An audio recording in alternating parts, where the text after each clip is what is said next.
Recording in progress.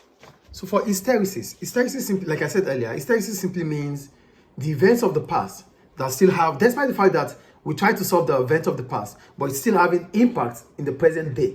That is what hysteresis is about. So as I said, this implies to a situation whereby past events significantly influence the present and the future situation, even after the factor that caused them have been removed. So the factor that caused it has been removed, but it's still affecting us.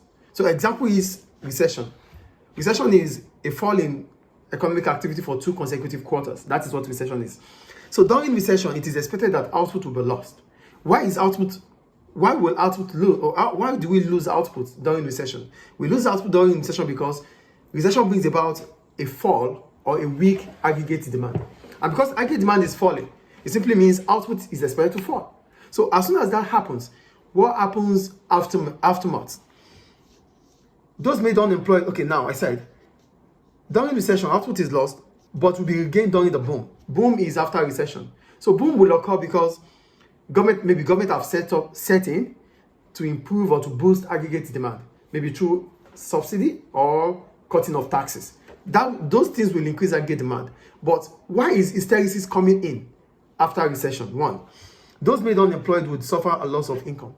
During recession, because output is lost, a lot of people will lose their job. And because they lose their job, then it means they're going to lose income. That income, during the next boom, they might not be able to recover that income. So they might have to start afresh.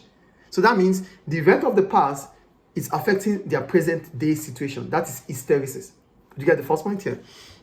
The second one, those on fixed income suffer in a boom if inflation rises.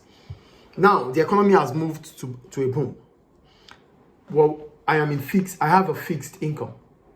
During a boom, aggregate demand is rising, right? So an increase in aggregate demand will bring about inflation. Yes or no? Yes. So during the boom, inflation would occur. But those that are in fixed income will be worse off because they cannot increase their income. So what really happens? It means now we have a job. Yeah, we're able to keep our job, but now the economy is booming. Demand increases within the economy, but the amount of money we have, the amount of our income, because it is fixed, we cannot increase the spending. So it's either we reduce our consumption or we seek for more wages. Yes or no? So the event of the past has affected their own situation now. Does it make sense here? Yes. The first one is you lose your job. Losing your job means you lose income. You're starting over again. You're starting afresh. So during the boom, you might get a job. Mm-hmm. You're now getting a job. It doesn't affect you anymore because you have a job. But the income that you have lost, you might not be able to regain it. That's hysteresis. Mm-hmm. The second one is the aftermath effect of recession. The economy is recovering. Then there's a boom. During the boom, fixed income earners will be worse off because during the boom, aggregate demand is expected to rise. So if aggregate demand increases, those with fixed income will be worse off because they cannot increase their consumption. Their disposable income would fall. Their purchasing power would reduce. So why does that happen? It happens because now the economy moved from recovery to a boom. So the event of recession has affected their earnings now. That is the second point. I think it's clear. Yeah.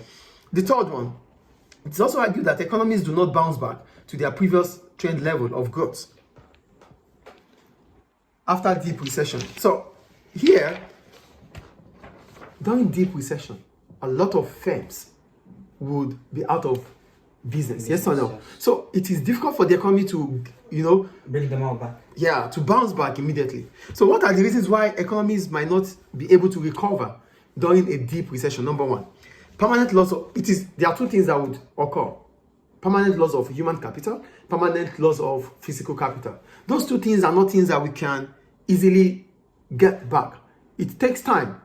To develop human capital, it takes time. To invest in capital goods, it takes time. So those two things will not just happen overnight. So we're going to start with permanent loss of human capital. In recession, millions can lose their jobs.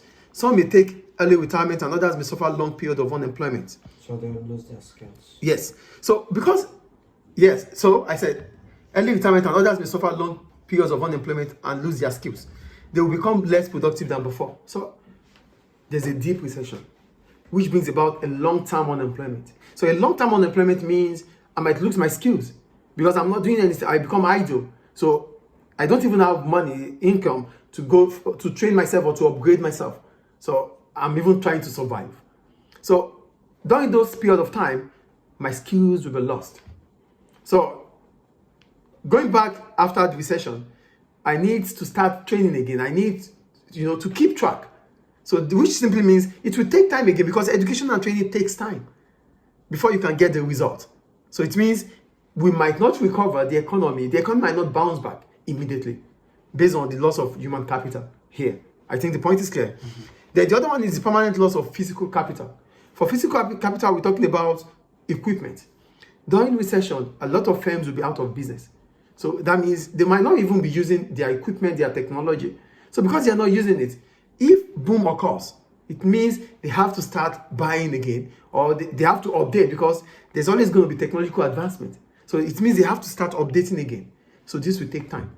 So here I go, permanent loss of physical capital in the economy. In a recession, firms reduce their investment. If they fail to make up this during the next boom, there's less physical capital in the economy than it would otherwise be if there's no recession. So the point is, during recession, investment reduces. And if investment is reducing, capital goods are reducing, physical capital goods are reducing. So there's no point investing in capital goods when we're not going to be able to sell. There's no assurance for us to sell. So if firms are unable to recover or are unable to meet up with buying more capital goods during the next boom, it means few capital goods will be available in the economy. So these are the two reasons why it might be difficult for an economy to recover after deep recession. One reason is the permanent loss of human capital and the permanent loss of physical capital. I think the point about hysteresis is clear. Yep. Any question about hysteresis? No.